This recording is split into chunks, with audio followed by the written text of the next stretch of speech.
चाहती है कि हम जो बोल रहे हैं वही सही। इसलिए ज्ञान को बड़ी बात हो जाएगी, इस पर बड़ी बात हो सकती है।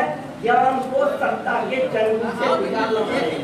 फारूक साहब ने एक बार बुलाया, आप लोग इजाजत दीजिएगा या नहीं? मैं पहले अपने विश्वविद्यालय में सरस्वती पूजा नहीं होने, हर हॉस्टल में सरस्वती पूजा शुरू।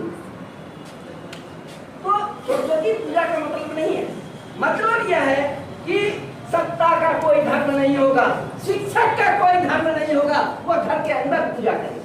जब ऐसी व्यवस्था होगी तब लोकतंत्र जिंदा है, लोकतंत्र तभी बचेगा। और लोकतंत्र जब बचेगा तब आपके मुंह में आवाज आएगी। आज मुंह का आवाज बंद है, मानिए या नहीं मानिए, लेकिन आज आप बोल नहीं सक रहे हैं। आज शोषणकारी व्यवस्था हावी होती चली जा रही है।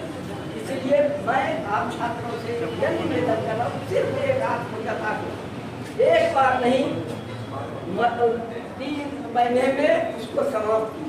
और देखिए कि धर्म के बारे में अभी मेरे पास नहीं है, हमने लिखा है कि किस किस पेज में है, किस किस पेज में भाषा के बारे में, किस किस पेज में और चीजों के बारे में। तो वह आप जब पढ़िएगा उसको तब आप उसको सुनिएगा। गांधी ने जो कहा वह कहा कि हमने तेरे बात को हम सुन करके नहीं मानते। जो भक्त होते हैं वो क्या करते हैं? भक्ति करते हैं। ईश्वर ने जो कहा वह सत्य है, और जो अनुयायी होते हैं वह उस पर विचार करते हैं, उसको आगे बढ़ाते हैं। गांधी के विचार को आज पंख लगने कोई संस्था में लगे हुए हैं, इसलिए हम उनको हृदय से सम्मान देते हैं। दूसरे साथी हमारे भी पूरे मन वचन शरीर से गर्व से हमारी संस्था से जुड़े हुए हैं। आज हम उनको भी सम्मानित कर रहे हैं। और होदा जी को हमारे जो अध्यक्ष हैं आज के, उनसे इधर घूम जाइए, इधर घूम जाइए। हाँ वाह, सामने सामने।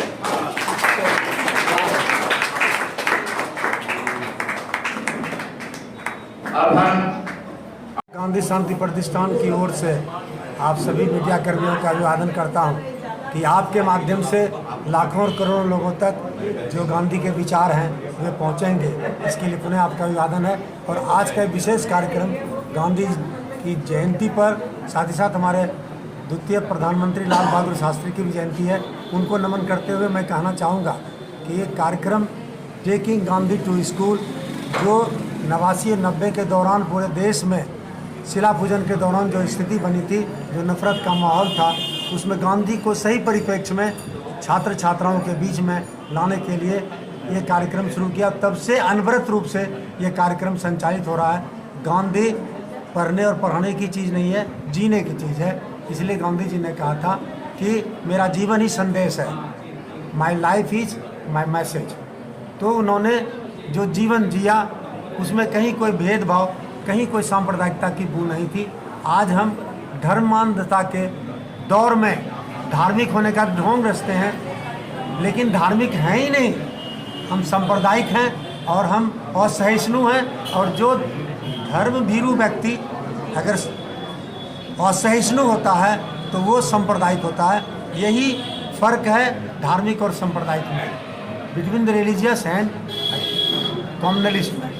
गांधी जी ने आज़ाद भारत का सपना देखा था, वो क्या साकार होता नजर आ रहा है या कुछ?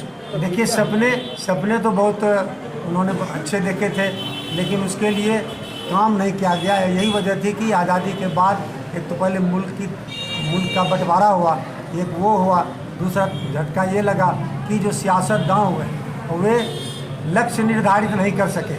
आज भी 82 करोड़ लोगों को मुफ्त में अनाज दिया जाए, इसका क्या मतलब है कि आज़ादी के 76-77 साल बाद भी हमारे देश में आधे से ज़्यादा लोग गरीब हैं और गरीबी रेखा से नीचे हैं। हम ग्लोबल हंगर इंडेक्स में 115 देशों से नीचे चल रहे हैं। तो ये क्या है? सही माने में उनके सपनों का भारत अगर होता तो विकास तो होना चाहिए था, विकास अंध विकास नहीं होना चाहिए था, माइंडलेस डेवलपमेंट नहीं होना चाहिए था, विकास लेबर ओरिएंटेड होना चाहिए था। वो नहीं हुआ, जिसके चलते हमारे देश में बेरोजगारी, गरीबी और लाचारी और बीमारी बढ़ी। हमें लक्ष्य निर्धारित करना होगा और हमें समानता लाने की कोशिश करनी होगी। शिक्षा, चिकित्सा, यातायात, आवास, इन तमाम चीज़ों में जब तक हम समानता नहीं ला सकेंगे तब तक हमारा समाज जो है गांधी के सपनों का भारत नहीं प्राप्त कर सकेगा। और हम इसमें जद्दोजहद कर रहे हैं और भी लंबा जद्दोजहद करना पड़ेगा। मैं इन्हीं चंद शब्दों के साथ उस महान आत्मा को अपनी ओर से श्रद्धांजलि अर्पित करता हूँ। मैं डॉक्टर फारूक अली, गांधी शांति प्रतिष्ठान से भी जुड़ा हूँ। अगर देखेंगे तो गांधी व्यक्ति नहीं, एक विचार। व्यक्ति है लेकिन वह एक विचार है और संपूर्ण परिप्रेक्ष्य में गांधी को देखना हो। खंड खंड करके गांधी को नहीं समझा जा सकता है, न देखा जा सकता है। गांधी ने यह गांव के भारत की कल्पना की थी। कहा भारत जो है गांव का देश है और गांव का मतलब है गांव स्वावलंबी होगा। वही गांधी का ग्राम स्वराज की कल्पना है, जो सर्वोदय की भावना उसमें निहित है।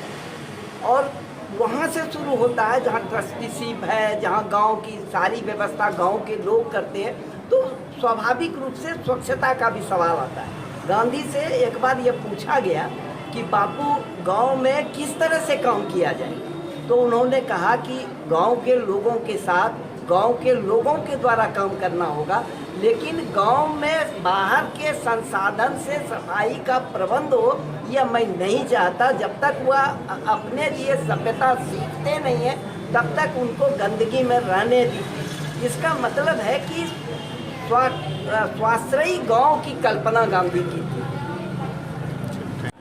वह एक जन का कार्यक्रम बन सके, इस दिशा में कोशिश की जानी चाहिए। लेकिन स्वच्छता क्या होगा? बिहार जो है आधा जलमग्न है, वहाँ पर जब पानी आएगा और उससे जो बीमारियाँ होगी उसको कौन स्वच्छ करेगा? इसलिए सबसे पहले जरूरत इस बात की है कि विकास की जो गलत नीतियाँ हैं उस पर प्रहार किया जाए और विकास की यह जो गलत नीति का जो वैकल्पिक नीति है वो गांधी प्रस्तुत है। गांधी जी का मूल मंत्र था अहिंसा। दुश्मन आता है। अहिंसा एक छोटा सा यह नहीं है कि किसी को गाली दे देना, किसी को मार पीट देना। अहिंसा के संपूर्ण दर्शन में गांधी के दर्शन को समझना हो तो अहिंसा के दर्शन से समझा जा सकता है। किसी के बारे में बुरा सोचना भी हिंसा है। यानी अगर हमारी बात को कोई रोकता है तो वहाँ पर भी हिंसा है। तो हम सबसे बड़ी बात है कि अभिव्यक्ति जो है वह जब स्वतंत्र होगा, हम अपनी बात को स्वतंत्रता पूर्वक रख सकेंगे और आर्थिक रूप से, राजनीतिक रूप से, सांस्कृतिक रूप से, सामाजिक रूप से समानता ही अहिंसा। आपका परिचय? मेरा नाम। वासियों को क्या मैसेज देना चाहें? अच्छा भी करता रहा है, भागलपुर बुरा भी करता रहा है। नवासी के दर्द को हम भूले हैं, लेकिन वह दर्द उत्पन्न नहीं हो, हम में सद्भाव बना रहे। गांधी जिस तरह के समाज के रचना की कल्पना करते हैं, ये छोटे छोटे बच्चे को हम एक ऐसे नागरिक के रूप में तैयार कर सकें जो कि भावी भागलपुर ही नहीं, वह एक देश में और दुनिया में अपना नाम रोशन करेगा। और रोशन तभी करेगा, भारत विश्व गुरु तभी बनेगा जब गांधी के रास्ते को हम अपनाएंगे।